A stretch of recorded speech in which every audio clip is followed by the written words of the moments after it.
Helo, enw fi yw Dewi Wykes a dwi'n actor sy'n chwarae rhan o Pwdin Evans yn y sioe Petula.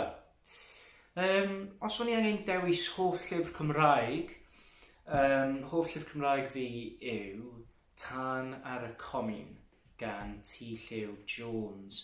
Just oherwydd, dwi wedi darllen o gymaint o weithiau wan a mae'r stori byth yn mynd yn hen. Mae 'na themau yn y stori sydd yn relevant i beth sy'n digwydd heddiw.